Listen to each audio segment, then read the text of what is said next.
Hey everyone, Dr. Frunkey here with a review and final diagnosis on this knife.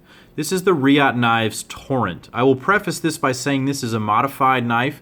If you saw the unboxing or initial impressions video, this is a knife sent to me by the Instagrammer Tim Allen 321. He got this knife customized by Ty Spectrum, an awesome guy who does a lot of work on knives, and he pimps them out and makes them look cool, and he's got sort of a unique style where he does this sort of mottled effect with the coloration. So this is a modified knife, but the action and overall size and everything are still the same as a normal model. So take this whole review with a grain of salt in terms of that.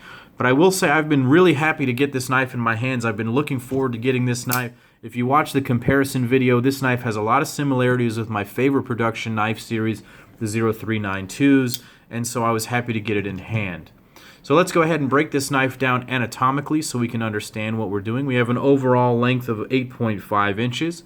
We have a 3.625 inch blade right here of Bowler M390 steel, and no one can argue with that. M390 is the best of the best. It is highly corrosion resistant. It holds an edge really well. This one has a custom edge on it and is very, very sharp. Really nice knife. I love the harpoon swedge. I am a sucker for a harpoon swedge. You put that on any knife and it immediately is going to be more interesting to me. The 0392s have it. You could say that the Borka Stitch has it here. I'm just going to do a size comparison while I've got these knives out. I've got a Peter Rizzenti Satori right here. It's not really a harpoon swedge, but it's got sort of a similar profile going on there. I just really enjoy that look. It just gives it an aggressive look that really just adds a bit of flair, keeps it from being boring, and I think it's executed really well here. It's a pretty aggressive and sharp harpoon swedge going on there. It's really, really nice. It doesn't really provide a whole lot of function. You're not really ever going to be reaching your thumb way out there to do cutting like that, because then your thumb is in the way of the cutting path. But it is cool to look at. They did a nice heavy stone washing on the flats right there, and that's a nice little touch. It gives it a little contrast on the knife. Now, in standard form, the handles are nice and they're gray titanium, so the overall look of the knife is a little bit more uniform, so I like that. Let's move it back to the pivot here. The pivot is ceramic ball bearings and very, very, very smooth. It's got a very nice action. It has multiple methods of deployment. Obviously, it's got a nice flipper tab. The geometry is a perfect 90 degrees with the pivots, so you're going to get a perfect push button. You're going to get a perfect light switch. But you also have the benefit of being able to use your thumb to open this up. Or if you're feeling really saucy, you can spider flick that open. And it's got a perfect detent for any of those opening mechanisms. I really, really appreciate that. It has these nice big thumb lugs that are very comfortable to sort of manipulate. You can open the knife in sort of the old standard way, just like that. And it does add sort of a nice little chunky aspect to the knife. It makes it feel a bit more solid that it's got that. I don't know if this has an internal stop pin. I'm actually going to look for it right now. It might, but these do function as the stop lugs, similar to the hinderers that I showed you, the 0392s and hinderers, how they have those stop lugs. Moving back to the handles here, we're going to just leave out the anodizing effect here. It is beautiful, but I'm going to talk about what the standard model has. The standard model has these 6AL4V titanium handle scales, and they have the machine milling pattern still in there, and it is just gorgeous. What that really provides is a little bit of extra traction over a knife like this ZT that has a flat titanium scale without a whole lot of traction on it. This one allows you to have a little bit of extra grip in terms of the motion of your hand there. It doesn't really translate into a whole lot, but it does give you something to feel. And at the end of the day, what we're getting into in these knives, and I've mentioned it before and I'll say it again, is that we're looking for something that's almost like a fidget spinner sometimes, something to sort of marvel at, something that's tactile and something that you can enjoy in your hand. And this certainly has it in spades. I really enjoy the way that that looks and the way that that feels.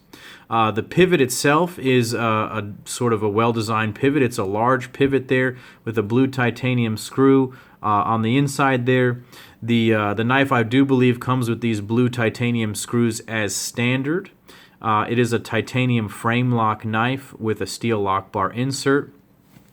These scales have been extensively milled. You can see right there when you look inside that at least the presentation side has some large pockets that are milled out, and so that brings the weight down. This comes in at about 6.08 ounces, something around that ballpark, and that's pretty nice. That's a bit heavy for some folks in EDC. Some people want a 2-ounce knife, but I don't mind. Anywhere from about the 5 to 6.5 ounce range gives you that nice sense of quality and sturdiness that I look for in a lot of knives. Much heavier than that becomes a problem for me because of the way I carry in scrubs most of the time, but 5 to 6 ounces is not really a huge deal for me, and if you're wearing jeans or regular pants, you're not even going to know the difference there. So let's talk about how this knife EDCs. We're going to start out by talking about the clip. The clip is a piece of 3D milled titanium that's affixed to the handle there. I will say that the tension on this clip is a little bit too high, which is one of the faults of these milled titanium clips.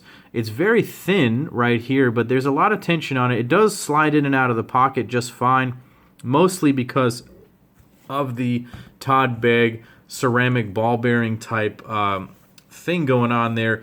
They did actually officially license that from Todd Begg. You can see right here they used it in the Steelcraft series Bodega.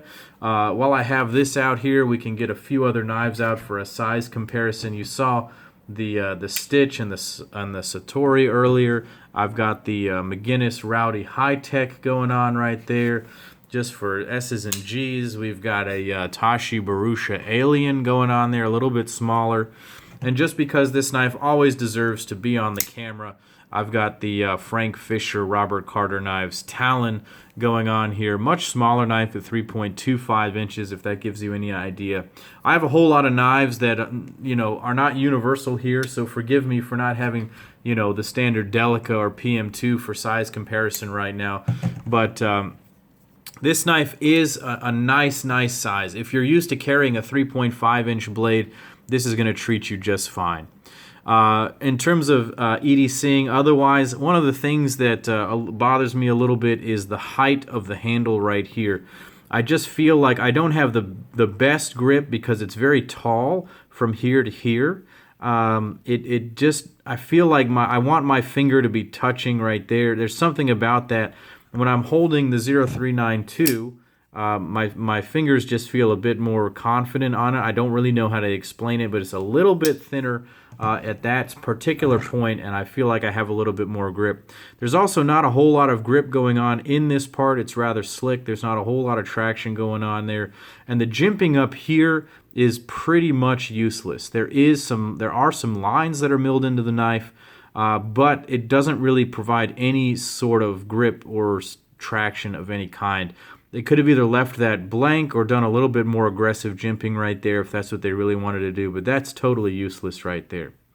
So, what is my final diagnosis on this knife? My final diagnosis is excellent knife, but just not quite what I wanted. This has on paper all the things that I would think that I would want. It's got a super steel titanium handles. It's got a lot of similarities to the 0392, but there's a reason that I never pulled the trigger on this knife, and it's just because it, for whatever reason, lacks that soul that the 0392 series has. Especially in the all gray trim, it's just a little bit dull. I don't know how to explain it. There's just something about a lot of the Chinese knives that are coming out now that they look great and they're designed well and they function well and they're made of high-grade materials, but it just doesn't get me in the feels to the point that I want to spend $375 on this knife, which is what this knife costs. Now, that's an excellent price considering what you're getting. The 0392s cost $400 to $450, and a lot of other American-made knives with similar specs would cost even more. But I'm not convinced that I have to have one of these knives. I think that it's built really well. If you have one, I'm sure that you love it. If you are thinking about getting one, I don't think you'll be disappointed. But if you're deciding between this and a 0392, get the 0392. I think this knife may even be discontinued at this point, so maybe look forward to a new knife from Reate Knives. Check out the Bodega full size. I think that's probably a better knife right now to get. Even though it's a little bit more expensive, go check that out. Anyways, guys, thanks for watching. I hope this video was somewhat helpful. As always, guys, this is Dr. Frunkey saying, take care.